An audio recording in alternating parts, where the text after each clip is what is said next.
नमस्कार दोस्तों, स्वागत है आपका मार्कंडे पुराण में। आज हम देखेंगे द्वितीय अध्याय देवताओं के तेज से देवी का प्रादुर्भाव और महिषासुर की सेना का वध।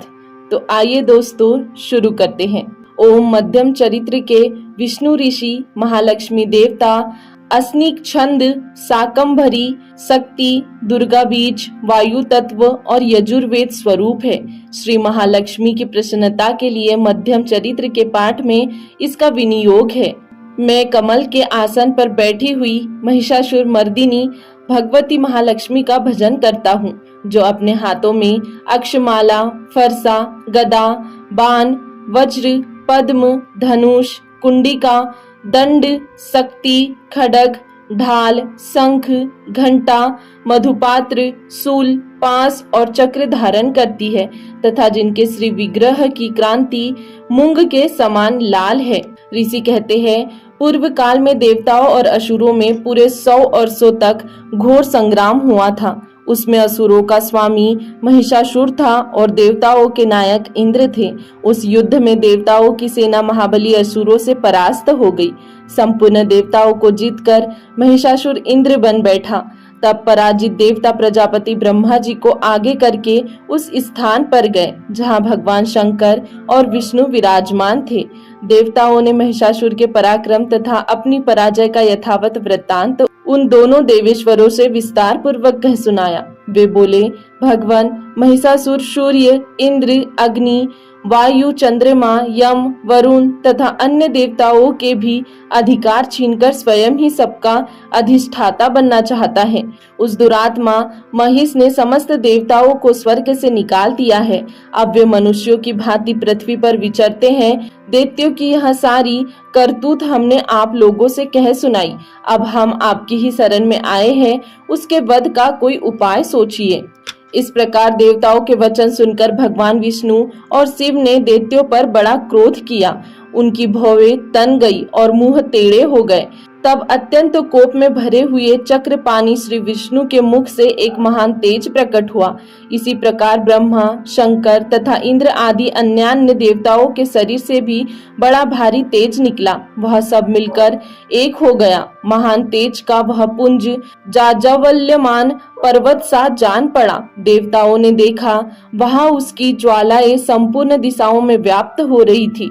संपूर्ण देवताओं के शरीर से प्रकट हुए उस तेज की कहीं तुलना नहीं थी। एकत्रित होने पर वह एक नारी के रूप में परिणित हो गया और अपने प्रकाश से तीनों लोक में व्याप्त जान पड़ा। भगवान शंकर का जो तेज था, उससे उस देवी का मुख प्रकट हुआ। यमराज के तेज से उसके सिर में बाल निकल आए। श्री विष्णु भगवान के तेज से उसकी भुजाएं हुई।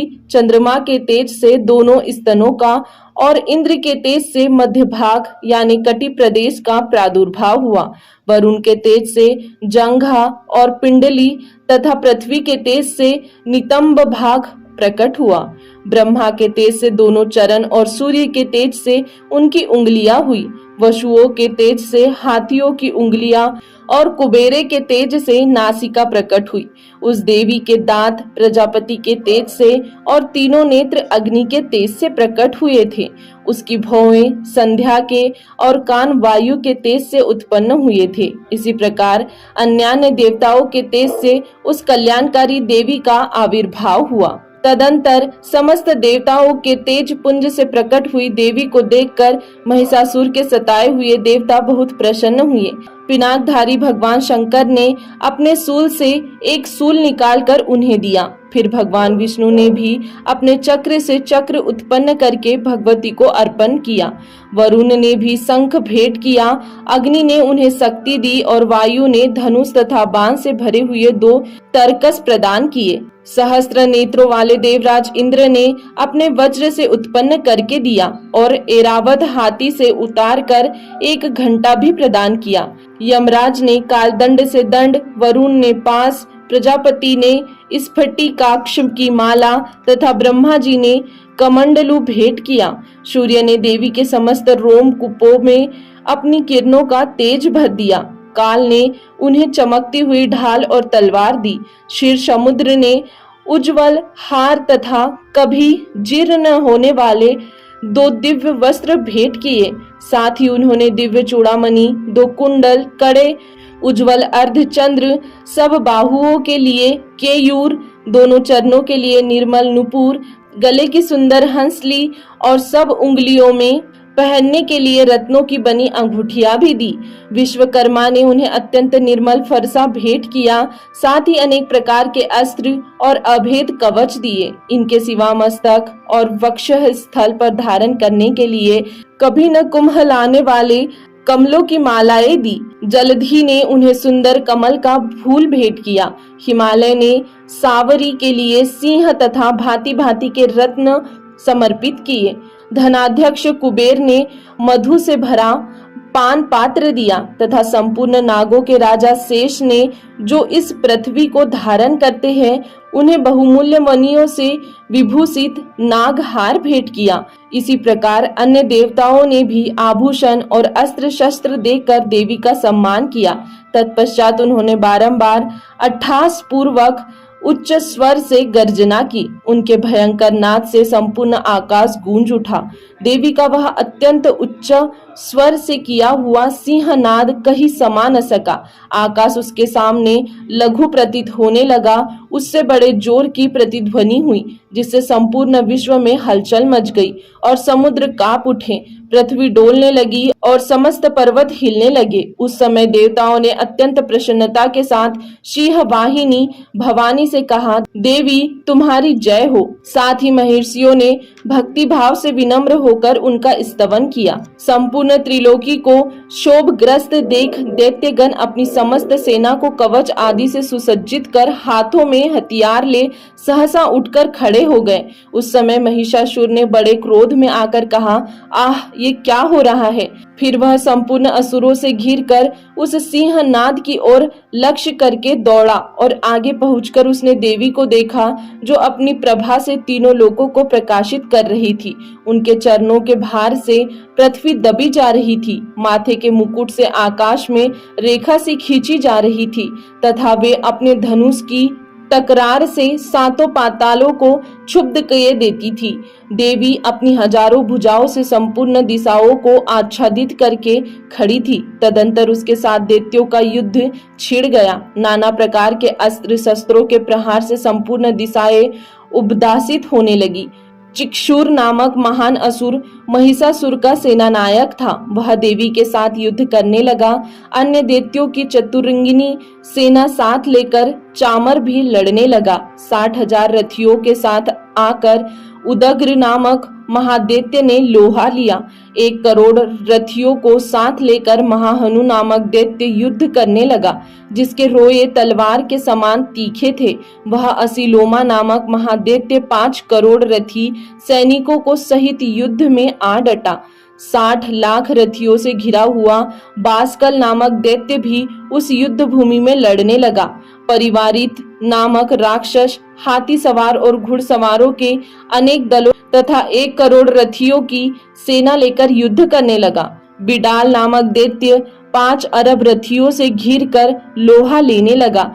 इनके अतिरिक्त और भी हजारों महादैत्य रथ, हाथी, घोड़ों की सेना साथ लेकर वहां देवी के साथ युद्ध करने लगे। स्वयं महिषासुर उस रणभूमि में कोटि कोटि सहस्त्र रथ, हाथी और घोड़ों की सेना से घिरा हुआ खड़ा था।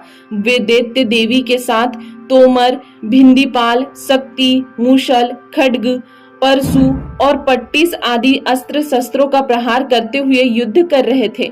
कुछ दैत्यों ने उन पर शक्ति का प्रहार किया, कुछ लोगों ने पांस फेंके तथा कुछ दूसरे दैत्यों ने खड्ग प्रहार करके देवी को मार डालने का उद्योग किया।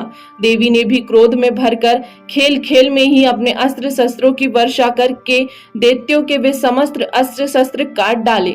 उनके मुख पर परिश्रम या थकावट का रंच मात्र भी चिन्ह नहीं था। देवता और ऋषि उनकी स्तुति करते थे और वे भगवती परमेश्वरी दैत्यों के शरीरों पर अस्त्र शस्त्रों की वर्षा करती रहीं। देवी का वाहन वह सिंह भी क्रोध में भरकर गर्दन के बालों को हिलाता हुआ असुरों की सेना में इस प्रकार विचरने लगा, मानो वनों में दावानल फैल रहा हो। रणभूमि में दैत्यों के साथ युद्ध करती हुई अंबिका देवी ने जितने निःश्वास छोड़े, वे सभी तत्काल सैकड़ों हजारों गुणों के रूप में प्रकट हो गए और पशु, भिंदीपाल, खड्ग तथा पट्टिस आदि अस्त्रों द्वारा असुरों का सामना करने लगे।